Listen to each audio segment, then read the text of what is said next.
Hello friends, welcome to my channel. I am Akanksha Gahri. आज मैं आपको जीएस दृष्टि के उत्तर प्रदेश के इंग्लिश लेक्चर पढ़ाने जा रही हूँ। देखिए, इसकी खास बात यह है कि इसमें चित्रात्मक प्रस्तुति की गई है। मीन सभी टॉपिक को बहुत ही अच्छे से चित्र के माध्यम से और रे डायग्राम के माध्यम से कवर किया गया है। देखिए, अगर आप कोई भी एग्जाम देने जा रहे हैं तो आप इस सीरीज को अवश्य देखकर जाएं, आपको निश्चय इसमें लाभ मिलेगा। देखिए, मेरा टारगेट आप यही है कि आप कम समय में पढ़िए और जो आपका आउटपुट हो वो मैक्सिमम हो। आप देख रहे हैं कि ये इस बुकलेट आपने और भी इसकी सीरीज देखी होगी, तो आपके जो एग्जाम हुए हैं उसमें डायरेक्टली और इनडायरेक्टली क्वेश्चन उसी बुक से ही आए हुए हैं। यानी कहने का मतलब है जो आई दृष्टि है घटना चक्र वाली बहुत इंपॉर्टेंट है, आपके रिवीजन की दृष्टि से तो इंपॉर्टेंट है ही है, बट जो स्टूडेंट पहली बार पढ़ रहे हैं वो भी ये सीरीज देख सकते हैं। और हाँ, अगर आप यूपी के कोई भी एग्जाम देने जा रहे हैं तो आप इस सीरीज को पूरी देख के जाइएगा और आपको जितने भी क्वेश्चन हो यूपी से आएंगे और करंट पढ़ लेंगे, सारे क्वेश्चन इसी बुकलेट से ही मिल जाएगा। ओके, आइए स्टार्ट करते हैं अपने लेक्चर से। देखिए, लेक्चर देखने के बाद आप लोग फीडबैक जरूर शेयर करिएगा, लेक्चर कैसा लगा और आप ये भी बताइएगा। और लेक्चर अगर आप मेरे चैनल में नए हैं, चैनल लाइक करिए, सब्सक्राइब करिए और शेयर करिए। ओके, आइए स्टार्ट करते हैं अपने लेक्चर से। आइए नेक्स्ट टॉपिक देखते हैं, 42वां संविधान संशोधन। ये मोस्ट इम्पॉर्टेंट संविधान संशोधन है हमारा। सबसे पहले आपसे ये पूछ लिया जाता है कि बताइए इसमें 42वां संविधान संशोधन कब हुआ है। तो ये कब हुआ है? तो 1976 में ये हुआ है। ये मोस्ट इम्पॉर्टेंट क्यों है? क्योंकि इसमें बहुत इंपॉर्टेंट से संविधान संशोधन किए गए थे। आइए हम लोग देखते हैं। देखिए, 42वें संविधान संशोधन द्वारा वर्ष 1976 में संविधान में अनुच्छेद 39 का के तहत राज्य के नीति निर्देशक तत्वों में समान न्याय और निःशुल्क विधिक सहायता का उपबंध किया गया है। यानी कहने का मतलब ये है कि इस संशोधन के द्वारा संविधान में अनुच्छेद 39 का के तहत जो राज्य के नीति निर्देशक तत्व हैं उसमें समान न्याय और निःशुल्क विधिक सहायता का उपबंध किया गया है। ये ध्यान में रखिएगा। नेक्स्ट आइए देखते हैं। इसी के तहत राज्य सरकार द्वारा 1987 में विधिक सेवा प्राधिकरण अधिनियम 1987 पारित किया गया है और इसी अधिनियम के द्वारा राज्य स्तर पर उत्तर प्रदेश राज्य विधिक सेवा प्राधिकरण, जिला स्तर पर जिला विधि प्राधिकरण और तहसील स्तर पर तहसील विधि सेवा प्राधिकरण की स्थापना की गई है। यानी कहने का मतलब ये है, जो ये हमारा संविधान संशोधन है 42वां, ये बहुत ही इंपॉर्टेंट है। लोक अदालतों के माध्यम से ये प्राधिकरण न्यायालय में एवं न्यायालय से बाहर लंबित समस्त प्रकार के विवादों को समाप्त करने तथा निर्बल वर्गों को निःशुल्क विधिक सेवा उपलब्ध कराए जाने की ओर अग्रसर है। अब आइए नेक्स्ट देखते हैं। लोक आयुक्त जो भी परीक्षा की दृष्टि से इंपॉर्टेंट तथ्य हैं, हम सिर्फ उसी को पढ़ेंगे। आइए देखते हैं हम लोग। देखिए, उत्तर प्रदेश सरकार द्वारा वर्ष 1975 में उत्तर प्रदेश लोक आयुक्त तथा उप लोक आयुक्त अधिनियम 1975 पारित किया गया है। वर्ष 1975 में प्रथम प्रशासनिक सुधार आयोग की संस्तुतियों के आधार पर उत्तर प्रदेश लोक आयुक्त तथा उप लोक आयुक्त विधेयक 1975 को राष्ट्रपति द्वारा अनुच्छेद 201 के तहत के अधीन अनुमति प्रदान की गई है। देखिए, कहने से मतलब ये है, ये पॉइंट आपके लिए इम्पॉर्टेंट है, ध्यान में रखिएगा। यहाँ से ये क्वेश्चंस बने हुए हैं और बाकी आप सिर्फ थोड़ा अपने नॉलेज के लिए पढ़ लीजिए। यह कार्यपालिका के प्रभाव से मुक्त तथा स्वतंत्र होते हैं। लोक आयुक्त अधिनियम के अंतर्गत 2 प्रकार के परिवाद, शिकायत तथा अभिकथन प्रस्तुत किए जाते हैं। लोक सेवकों के सेवानिवृत्त होने पर उनके देयकों के भुगतान न होने से संबंधित प्रकरण शिकायत के अंतर्गत आते हैं।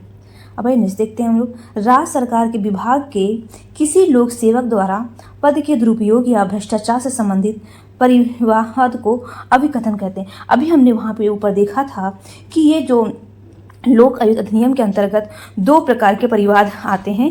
एक परिवाद आते, एक शिकायत तथा एक अभिकथन। तो अभिकथन जो भी हमने बताया था, अभिकथन क्या होते हैं अभी हमने बताया था, शिकायत के बारे में और अभिकथन के बारे में। ठीक है, तो अभिकथन क्या होते हैं कि राज्य सरकार के विभाग के किसी लोक सेवक द्वारा पद के दुरुपयोग, जो भी उनको पद मिला है उसके दुरुपयोग या भ्रष्टाचार से संबंधित परिवाद को क्या कहते हैं? अभिकथन। और शिकायत को कहते हैं जो भी लोक सेवकों से सेवानिवृत्त होने पर उनके देयकों के भुगतान न होने से संबंधित प्रकरण को शिकायत के अंतर्गत आते हैं। ये 2 पॉइंट आप ध्यान में रखिएगा। नेक्स्ट आइए हम लोग देखते हैं।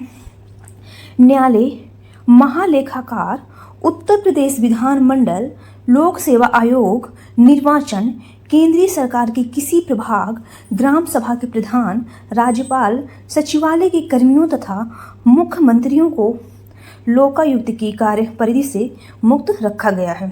ये भी पॉइंट ध्यान रखिएगा, आपको 4 ऑप्शन दे दिया जाएगा, आपसे पूछ लिया जाएगा कि बताइए इनमें से कौन लोकायुक्त की कार्य परिधि से इसमें मुक्त रखा गया है। ठीक है, अब आइए नेक्स्ट हम लोग देखते हैं। लोक आयुक्त की परिधि में न केवल मंत्रीगण, राज्य मंत्रीगण, विधानमंडल के सदस्य, शासन के सभी अधिकारी एवं कर्मचारी गराते हैं, वरन स्वयं शासी संस्थाएं, निगम व परिषदों के अध्यक्ष व कर्मचारी गण भी आते हैं। ध्यान में आप रखिएगा। अब नेक्स्ट आइए देखते हैं। ऐसे समस्त लोक सेवकों के विरुद्ध शिकायतों एवं अभिकथनों को प्रस्तुत करने का अधिकार समस्त नागरिकों को प्राप्त है। शिकायतों के अन्वेषण के उपरांत अपेक्षित कार्यवाही हेतु शासन को संस्तुति भेजने का अधिकार लोक आयुक्तों को प्राप्त है। अब नेक्स्ट देखते हैं। न्यायमूर्ति विशंभर दयाल उत्तर प्रदेश के प्रथम लोक आयुक्त थे। ध्यान में रखिएगा, ये न्यायमूर्ति विशंभर दयाल कब थे? 14 सितंबर 1975 से 13 सितंबर 1982 तक थे। ये इंपॉर्टेंट है, ध्यान में रखिएगा, यहाँ से क्वेश्चन बने हैं। उत्तर प्रदेश के वर्तमान लोक आयुक्त न्यायमूर्ति संजय मिश्रा है। देखिए हो सकता है भी चेंज हो गए हों, आप लोग थोड़ा अपडेट कर लीजिएगा, शायद यही हो, क्योंकि मुझे भी ये कंफर्म है, ये डाउट है, तो आप लोग थोड़ा सा अपडेट कर लीजिएगा। ठीक है, इस समय कौन है? उत्तर प्रदेश में लोक आयुक्त का कार्यकाल कितने वर्ष होता है? ये क्वेश्चन पूछा गया है। 6 वर्ष होता है, जिसे मार्च 2012 में संशोधित कर 8 वर्ष कर दिया गया है। वर्तमान में उत्तर प्रदेश में 3 उप लोक आयुक्त हैं। कौन कौन है? शंभू सिंह यादव, दिनेश कुमार सिंह और सुरेंद्र कुमार यादव।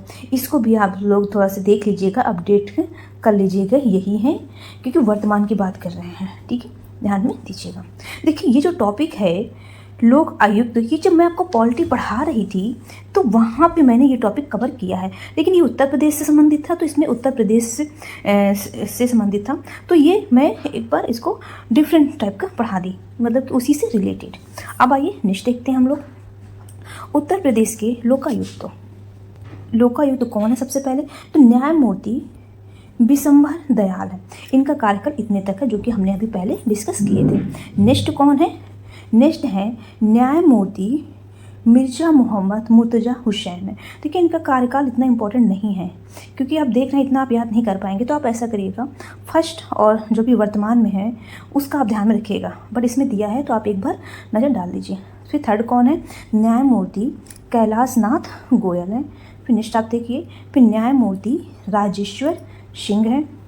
फिर आप फिफ्थ देखिए, न्यायमूर्ति सुधीर चंद्र वर्मा है।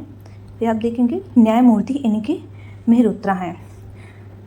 फिर नेक्स्ट कौन है? न्यायमूर्ति संजय मिश्रा है, जो कि इनका है 31 जनवरी 2016 से अब तक है।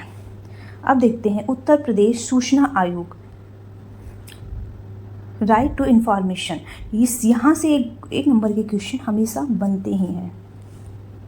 सबसे पहले आप ये देखिए कि राज्य के प्रथम मुख्य सूचना आयुक्त न्यायमूर्ति M.A. खान थे। यहाँ से ये क्वेश्चंस बना हुआ है, तो इसको ध्यान में रखिएगा, जिन्होंने 22 मार्च 2006 को पदभार ग्रहण किया तथा 9 जुलाई 2008 तक इस पद पर रहे हैं। तो आप बस इनका नाम याद रखिएगा। नेक्स्ट देखते हैं, राज्य के मुख्य सूचना आयुक्त और राज्य सूचना आयुक्त पुनर्नियुक्ति के पात्र नहीं है। इन्हें कहने का मतलब ये है कि अगर एक बार ये नियुक्त हो गए हैं तो दोबारा ये फिर से इनकी नियुक्ति नहीं हो सकती है। तथापि राज्य सूचना आयुक्त मुख्य सूचना आयुक्त के पद हेतु नियुक्ति के ये पात्र हैं। लेकिन कहने का मतलब ये है, लेकिन जो राज्य सूचना आयुक्त होते हैं ये मुख्य सूचना आयुक्त के पद पर ये नियुक्ति के पात्र हैं। ये ध्यान में आप रखिएगा। देखते हैं, सूचना का अधिकार अधिनियम 2005 की धारा 15 के अंतर्गत राज्य सरकार द्वारा 14 सितंबर 2005 को गठित किया गया है। ये डेट भी इम्पॉर्टेंट है और ये पूरा पॉइंट भी इम्पॉर्टेंट है, यहाँ से क्वेश्चंस बना हुआ है। आप देखते हैं, नेक्स्ट हम देखते हैं, वर्तमान में राज्य के मुख्य सूचना आयुक्त कौन है? भावेश कुमार सिंह है, 6 फरवरी 2021 से हैं। इससे पूर्व कौन है? जावेद उस्मानी, 17 फरवरी 2015 से 16 फरवरी 2022 तक हैं। तथा उससे पूर्व रंजीत सिंह पंकज और 30 जून 2009 से 29 जून 2014 तक इस पद पर रहे हैं।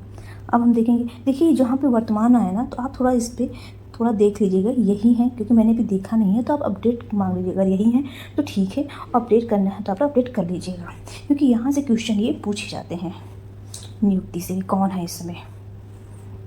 अधिनियम अधिनियम 2019 में हुए संशोधन के तहत धारा 16(1) के अनुसार राज्य मुख्य सूचना आयुक्त तथा राज्य सूचना आयुक्त का कार्यकाल केंद्र सरकार द्वारा निर्धारित अवधि तत्संबंधी अधिसूचित नियमों के तहत 3 वर्ष निर्धारित या 65 वर्ष की आयु जो भी पहले हो तक होगा। ये भी इम्पोर्टेंट है, यहाँ से भी क्वेश्चंस बना हुआ है।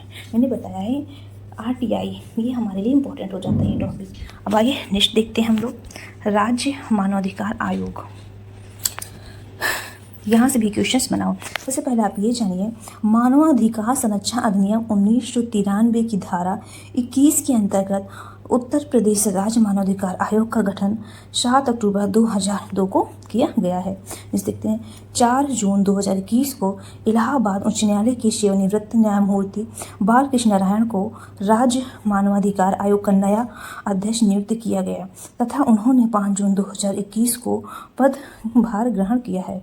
नेक्स्ट देखते हैं हम लोग। अब हम नेक्स्ट देखते हैं मानवाधिकार संरक्षण अधिनियम 1993 में 2019 में संशोधन हुआ था। उसके पश्चात क्या हुआ था, राज्य मानवाधिकार आयोग के जो अध्यक्ष हैं और सदस्यों का जो कार्यकाल है 3 वर्ष कर दिया गया है, या तो 3 वर्ष हो या 70 वर्ष हो, ये जो भी पहले हो तथा वे पुनर्नियुक्ति के पात्र होते हैं, ये ध्यान में रखिएगा। नेक्स्ट देखते हैं उत्तर प्रदेश राज्य मानवाधिकार आयोग के प्रथम अध्यक्ष कौन है। यहाँ से भी क्वेश्चन बना है, कौन है, न्यायमूर्ति AP मिश्रा थे, जो 10 अक्टूबर 2002 से 31 अगस्त 2006 तक इस पद पर थे। ये आप ध्यान में रखिएगा। अब देखते हैं हम लोग नेक्स्ट है राज्य महिला आयोग। हो सकता है आपको ये सब टॉपिक बोरिंग लग रहा हो, क्योंकि मुझे खुद इतना वो लग रहा है, बट आप क्या करिएगा, 1-2 बार आप ना इसको वीडियो को देख लीजिएगा, क्योंकि अगर एग्जाम में आ जाए ना तो आप उसको सही कर लीजिएगा। अब आइए देखते हैं हम लोग राज्य महिला आयोग। राज्य महिला आयोग का पुनर्गठन उत्तर प्रदेश राज्य महिला आयोग अधिनियम 2004 यथा संशोधित वर्ष 2013 के अंतर्गत 26 अप्रैल 2013 को किया गया है। नेक्स्ट आइए देखते हैं उत्तर प्रदेश राज्य महिला आयोग की वर्तमान अध्यक्ष कौन है, बिमला पाठक है। मैंने कहा कि वर्तमान में जो भी हैं तो आप लोग एक बार अपडेट कर लीजिएगा, ठीक है, जब आपको एग्जाम देना हो। और आइए नेक्स्ट देखते हैं कानून व्यवस्था। लखनऊ एवं गौतम बुद्ध नगर में पुलिस आयुक्त प्रणाली लागू किया गया। कब किया गया है, 13 जनवरी 2020 को। नेक्स्ट आइए देखते हैं कानपुर नगर एवं वाराणसी में पुलिस आयुक्त प्रणाली को लागू किया गया है मार्च 2021 में। और देखिए प्रदेश सरकार द्वारा महिलाओं को तत्काल पुलिस सहायता हेतु 1090 हेल्पलाइन सेवा प्रारंभ कब से किया है, 5 नवंबर 2012 से। वुमेन सिक्योरिटी ऐप 1090 की शुरुआत वर्ष 2014 में पहले से हो चुकी हैं। अब हम देखेंगे कानून व्यवस्था उत्तर प्रदेश के बारे में। पुलिस आयुक्त प्रणाली, देखिए क्या है ये, इस प्रणाली के तहत जिला मजिस्ट्रेट की शक्तियों को अपर पुलिस महानिदेशक जिसे ADG बोलते हैं के तहत पुलिस आयुक्त कमिश्नर को सौंप दिया जाता है, जो कि उस जिले शहर निर्धारित क्षेत्र की एकीकृत पुलिस कमान संरचना का प्रमुख और कानून व्यवस्था के लिए ये उत्तरदायी होता है। अब नेक्स्ट देखते हैं कारागार प्रशासन एवं सुधार। वर्तमान में प्रदेश में बंदियों को निरुद्धकरण एवं सुधार हेतु विभिन्न श्रेणी की संचालित कारागारों की संख्या कितनी है, 75 है। अब नेक्स्ट देखते हैं प्रदेश तथा अन्य प्रदेशों के कारागार कर्मियों के प्रशिक्षण संस्थान कौन है, संपूर्णानंद कारागार प्रशिक्षण संस्थान ये लखनऊ में है। नेक्स्ट देखते हैं हम लोग कारागारों से उत्पादित वस्तुओं के विक्रय एवं प्रदर्शन हेतु जेल डिपो स्थापित कहाँ है, अमीनाबाद लखनऊ में। केंद्रीय कारागार सफाई ईटा का उद्घाटन कब हुआ था, नवंबर 2021 में। कुछ फैक्ट हैं, 1-2 बार आप जरूर इसको पढ़ लीजिएगा। प्रदेश में संचालित केंद्रीय कारागार कितने हैं, 7 हैं।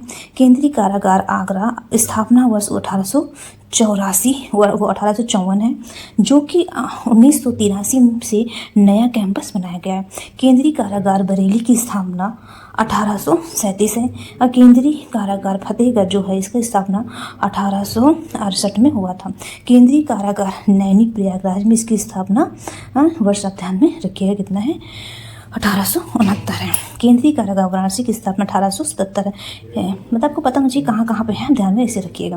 केंद्रीय कारागार बरेली द्वितीय है। जनवरी 2017 में खुली नई जिला रेल को केंद्रीय कारागार द्वितीय का दर्जा दिया गया था। तो ये था हमारा कारागार प्रशासन एवं सुधार।